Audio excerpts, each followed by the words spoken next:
Hello बच्चों, स्वागत है आप सभी का आज के इस वीडियो में। तो आज हम लोग कवर करने वाले हैं प्रश्नावली 3.1 प्रश्न संख्या 3। प्रश्न संख्या 1 और 2 की लिंक आपको डिस्क्रिप्शन बॉक्स में मिल जाएगी। काफ़ी अच्छे तरीके से मैंने समझाया है। तो चलिए प्रश्न संख्या 3 को आज हल करते हैं और चैप्टर को ख़त्म करते हैं। वीडियो के एंड तक बने रहिएगा बच्चों, काफ़ी अच्छे तरीके से मैं बताने वाला हूँ, नस नस में जाएगा और ज़िंदगी में कभी नहीं भूलोगे। ठीक है। प्रश्न संख्या 3, 2 केजी सेब और 1 केजी अंगूर का मूल्य किसी दिन 160 रुपया था। एक महीने बाद 4 केजी सेब और 2 केजी अंगूर का मूल्य 300 रुपया हो जाता है। इस स्थिति को बीजगणितीय एवं ज्यामितीय रूप में व्यक्त कीजिए। प्रश्न हट जाएगा बच्चों, एक बार अच्छे से देख लीजिए। 2 केजी सेब और 1 केजी अंगूर का मूल्य दिया हुआ है 160 रुपया, और 4 केजी सेब और 2 केजी अंगूर का मूल्य दिया है 300 रुपया। ठीक है बच्चों, तो चलिए स्टेप बाय स्टेप समझते चलिए। तो बच्चों, जैसा कि आप यहाँ पे देख पा रहे हैं कि 1 केजी सेब का मूल्य तो मुझे पता नहीं है, डायरेक्ट 3 केजी या 2 केजी का पता दिया हुआ है यहाँ पे। तो सबसे पहले मानना होगा बच्चों, ठीक है।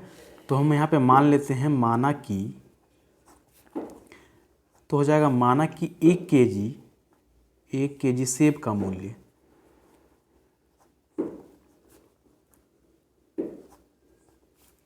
1 केजी सेब का मूल्य 100 रुपया मान लेते हैं बच्चों।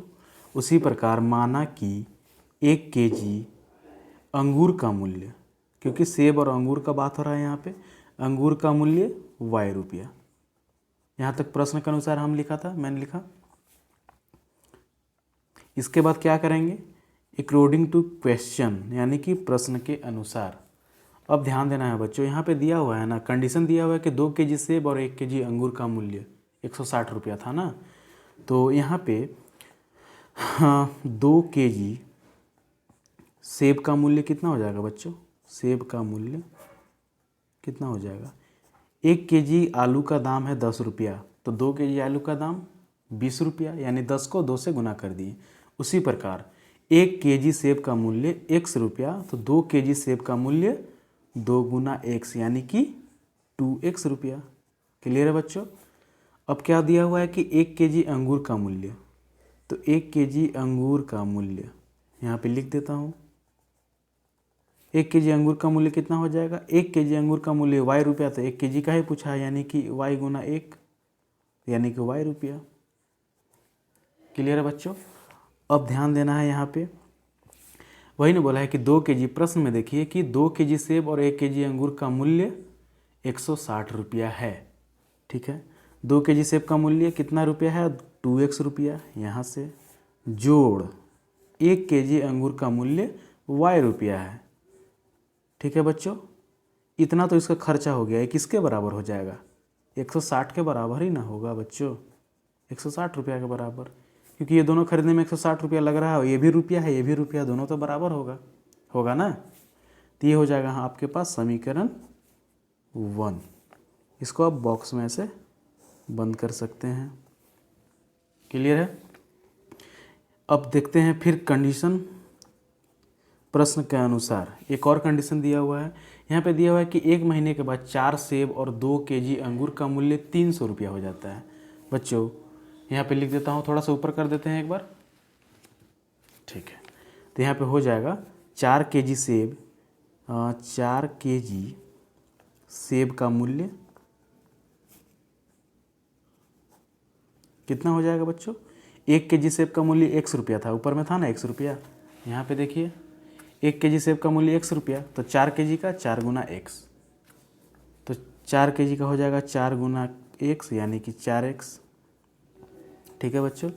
और दिया हुआ है कि 2 केजी अंगूर का मूल्य, 2 केजी, ये प्रश्न में दिया हुआ है, आप प्रश्न देख पा रहे हैं ना आपके पास। तो 2 केजी अंगूर का मूल्य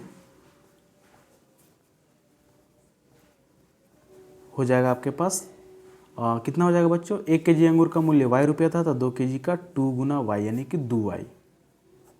इतना रुपया खर्चा हो गया। अब यही दिया हुआ है कि 4 केजी सेब का मूल्य 4x रुपया और 2 केजी सेब का मूल्य 2y रुपया बराबर कितना खर्चा हुआ, 300 रुपया। ये प्रश्न में दिया था। तो जैसा कि मैंने बताया था आप लोगों को कि कॉमन कैसे लिया जाता है। देखो कॉमन लेने का तरीका गुणनखंड में बताए हैं, ऐसे यहाँ पे भी बता देते हैं। 4x को क्या लिख सकते हो, 2 गुना x, जोड़ ये जोड़ दो गुना एक्स लिख सकते हैं ना कि 2 दूना का 4 और एक्स। 2y को क्या लिख सकते हो 2 गुना वाई बराबर 300 को क्या लिख सकते हो 2 गुना 150। कोई दिक्कत नहीं। अब देखिए ये दो भाई हो गए, बीच में बराबर आ गया ना, तो ये दो भाई हो गए। अच्छा ये दोनों भाई में आप ध्यान से देखो क्या कॉमन का मतलब जो दोनों में हो, उभयनिष्ठ बोलते हैं। दोनों में क्या दिख रहा है आपको, देखो इसमें 2 दिख रहा है, इसमें भी 2 दिख रहा है, एक एक 2 दिख रहा है ना, इसमें एक और 2 दिख रहा है, लेकिन इसमें एक और 2 नहीं दिख रहा है, कहाँ से होगा। इसमें x है, इसमें x नहीं है, इसमें y है, तो इसमें y नहीं है, तो सिर्फ 2 दिख रहा है दोनों में कॉमन। एक बार ब्रैकेट, इसमें से अगर हम 2 बाहर निकाल लिए बच्चों तो क्या बच गया, सिर्फ 2 और x बच जा रहा है, यानी कि 2x। ई जोड़ का जोड़। अब इसमें से हम 2 को बाहर कर दिए तो क्या बच गया, सिर्फ y। ब्रैकेट बंद बराबर 2 गुना 150। एक स्टेप और समझा देता हूँ। देखो 2 गुना, ये ब्रैकेट है ना, यहाँ पे कुछ नहीं रहता है तो गुना रहता है, याद रखिएगा। 2 गुना, ये ब्रैकेट में कर देंगे 2x प्लस वाई बराबर 2 गुना का 150। एक चीज़ ध्यान देना, बीच में जहाँ बराबर आपको दिखे और इधर गुना में कुछ भी दिख रहा है तो कट जाएगा। जैसे ये 2 गुना कुछ है, ये 2 गुना 150 है, तो ये दो कट जाएगा, क्या है कि ये गुना में था, ये भी गुना में था। इसको मत काट देना 2 से, इसको मत काट देना, ये 2 से मत काट देना, तो आपके पास हो जाएगा। थोड़ा सा ऊपर कर दे रहा हूँ यहाँ पे, तो आपके पास यहाँ पे बच गया 2x प्लस वाई बराबर 150। ठीक है बच्चों, ये हो जाएगा आपके पास समीकरण 2। क्लियर है यहाँ तक। तो बच्चों यहाँ पे मैंने समीकरण 1 यहाँ से ले आया और समीकरण 2 यहाँ ले आया। ठीक है, क्लियर है यहाँ तक। इसके आगे देख लेते हैं क्या होगा। इसके आगे ये होगा कि समीकरण 1 को लिखेंगे और समीकरण 2 को लिखेंगे और एक्स वाई का एक बॉक्स बनाएंगे, उसके बाद ग्राफ बना देंगे कंप्लीट। ठीक है, एक बार आप इसको अच्छे से देख लीजिए, दिखा देता हूँ, 1 मिनट। एक बार आप अच्छे से देख लीजिए, इसको देख लिए, स्क्रीनशॉट ले लीजिए। तो बच्चों यहाँ पे मैंने क्या किया कि समीकरण 1 जो हमारे पास आया था उसको यहाँ पे लिख दिया, समीकरण 2 जो हमारे पास आया था उसको भी यहाँ पे लिख दिया। उसके बाद एक्स वाई का एक बॉक्स बना लेना है ताकि ग्राफ बनाने में आपको आसानी हो। ठीक है, चलिए अब इसको सॉल्व कैसे करना होता है, क्लियर है। यहाँ तक बस लिखे हैं समीकरण 1 और समीकरण 2 जो आया था। अब देखो समझना कैसे है। मैंने क्या बताया था कि इस समीकरण में ऐसा मान रखना है जो आसानी से कट जाए, पॉइंट्स में नहीं आए, जिससे ग्राफ बनाने में परेशानी ना हो। ठीक है, तो ऐसा मान मानो जिससे कि कैलकुलेशन आसान हो जाए। तो इसमें आप 0 मान सकते हो, एक्स का वैल्यू अगर हम 0 माने तो क्या हो जाएगा। अब इसमें हम वैल्यू पुट करेंगे तो यहाँ देखो क्या हो जाएगा, ये लिखेंगे 2 गुना एक्स 0 माने ना, तो एक्स की जगह यहाँ पे हो जाएगा 0 प्लस ये वाई का वाई बराबर 160। 2 0 0 प्लस वाई बराबर 160। 0 को इधर ले जाओ, कहीं छोड़ दो, कोई मतलब नहीं होता है, यानी कि वाई बराबर 160। अगर x 0 माने तो y हमारे पास 160 आ गया। सेकेंड कंडीशन क्या हो जाएगा, तुम y 0 मान लो। अगर हम y 0 मानते हैं तो फिर वैल्यू पुट करते हैं इसमें, तो 2x प्लस y की जगह 0 बराबर 160। यहाँ पे हो जाएगा 2x बराबर 160। ये 0 को कहीं ले जाओ, कोई मतलब नहीं है। देखो बीच में बराबर आ गया, ये भी गुना में दिख रहा है और ये ऐसे दिख रहा है, या फिर ऐसे कर सकते हो x बराबर 160, ये गुना में दिख रहा है तो नीचे चल जाएगा बटा में। 2 8 16 यानी कि 80। अगर y 0 माने थे तो x हमारे पास आ गया 80। समीकरण 1 कंप्लीट हो गया। समीकरण 2 देख लो। समीकरण 2 में क्या करना है, चलो y 0 मान लो। यहाँ पे ऐसा वैल्यू मानना है जो कट जाए, कैलकुलेशन करने में आसानी हो। कुछ भी मान सकते हो, मानने के लिए मना नहीं है, लेकिन ऐसा वैल्यू मानो जिससे कट जाए। तो y अगर हम 0 मान लेते हैं तो यहाँ पे हो जाएगा 2x प्लस वाई की जगह 0, यहाँ पे करते रहें बराबर 150। तो 2x बराबर हो जाएगा 150। और देखो 2 से काट देंगे डायरेक्ट ना, x बराबर 75। अगर y 0 माने तो x आ गया 75। ठीक है, अब x तुम 0 मान लो। चलो x 0 मान लिया। अब यहाँ पे वैल्यू पुट करेंगे तो 2 गुना x के जगह 0 प्लस y का y यहीं पे हो जाएगा बराबर 150। इस समीकरण में बैठा रहे हैं, समझ में आ रहा है ना। 2 को 0 से करोगे तो 0 प्लस y बराबर 150। y बराबर सिर्फ 150। इस 0 को भूल जाओ, कहीं ले जाओ, कोई मतलब नहीं है। तो अगर x 0 माना तो y आ गया 150। आशा करता हूँ बच्चों यहाँ तक आप लोगों को क्लियर होगा। एक बार स्क्रीनशॉट ले लो, दिखा दे रहा हूँ, एक सेकेंड। एक बार आप फ़ोन को वर्टिकली करके देख सकते हैं, जैसे फ़ोन पकड़ते हैं ना, बात करते हैं ना, वैसे पकड़ लीजिए और स्क्रीनशॉट ले लीजिए। क्लियर है यहाँ तक बच्चों?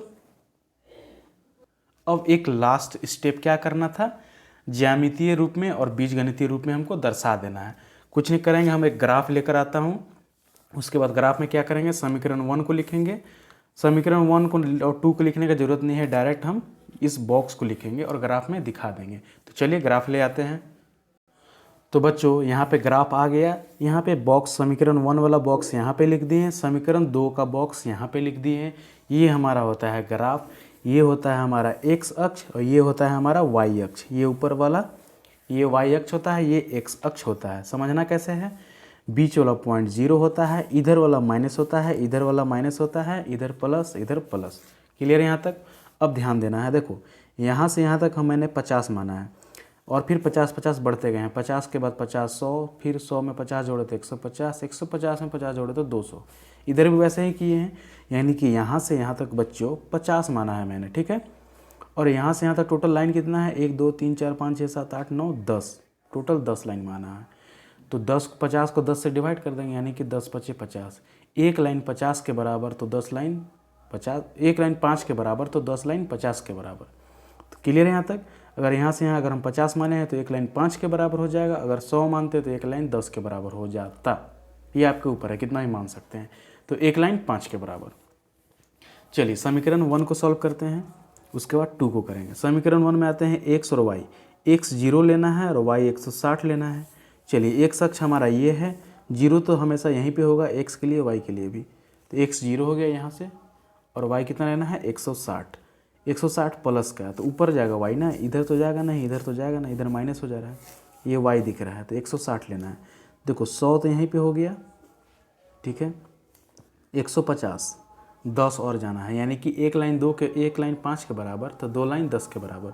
तो यहाँ से एक लाइन और एक लाइन एक यहाँ पे जाएंगे, तो यहाँ पे हम लिख देंगे 0 और 160। क्लियर है बच्चों? दूसरा लेना है y 0। 0 हमेशा x और y के लिए हमेशा सेंटर में आएगा। y 0 हो गया। x कितना लेना है बच्चों? 80 लेना है। क्लियर है? x 80 लेने के लिए हमको इधर जाना पड़ेगा, इधर नहीं ना आएंगे, माइनस में ना हो जाएगा। x के लिए इधर जाएंगे, इधर में चल जाएगी तो y है, इधरों में चल जाएगी तो माइनस में है, इधरों नहीं आना है, ये भी माइनस में है, इधर जाना है। तो x कितना लेंगे? 80 लेंगे। कन्फ्यूज मत होइएगा, 50 तो यहीं हो गया, एक लाइन 5 के बराबर बोले थे, यानी कि 6 लाइन और लेंगे तब ना 6 25 30 50 30 80 होगा, यानी कि 5 लाइन तो ये हो गया और एक 6 लाइन। देखो यहाँ पे ये तुम्हारा हो जाएगा 0 और 80, 50 और 80 तुम्हारा यहीं पे आएगा। देखो इसको मिला देते हैं, इसको मिला देते हैं, देखो कैसे मिलेगा। समीकरण 1 का बॉक्स कंप्लीट हो गया। अब समीकरण 2, यहाँ देखो, यहाँ पे आना है, दिख रहा है ना। चलो y 0 लेना है, 0 के लिए यही हो जाएगा। x 75 लेना है, x तुम्हारा ये है, वो 75 प्लस का है, इधर ही जाना होगा। 75 के यहाँ लोगे, एक लाइन 5 के बराबर तो 15 पचे 75, एक लाइन 5 के बराबर तो यहाँ पे हो जाएगा 50, तो यहीं पे हो गया। 25 और लेना है, यानी कि 5 लाइन और लेना है। तो 5 लाइन के लिए एकदम यहाँ पे आएगा, देखो तब ना हो जाएगा 25। आधा लेंगे ना, देखो 50 और 100 के बीच 50 का गैप है, हमको कितना लेना है? 25 लेना है। तो 25 तो यहाँ सेंटर में आ जाएगा, एकदम सेंटर में, यहाँ पे थोड़ा सा इधर आ जाएगा। 50 और 25 75 हो गया। तो इसको हम यहाँ पे लिख देते हैं, ठीक ना। तो यहाँ पे हो जाएगा 0 और 75। फिर x लेना है 0, y लेना है 150। 150 कहाँ जाओगे? तो यहाँ जाओगे, देखो यहाँ, तो यहाँ पर हो जाएगा 0 और 150। क्लियर है? अब इसको मिला देते हैं। इसको कैसे मिलाओगे? देखो ऐसे मिलेगा तुम्हारा, एक से थोड़ा सा का अंतर आएगा बच्चों।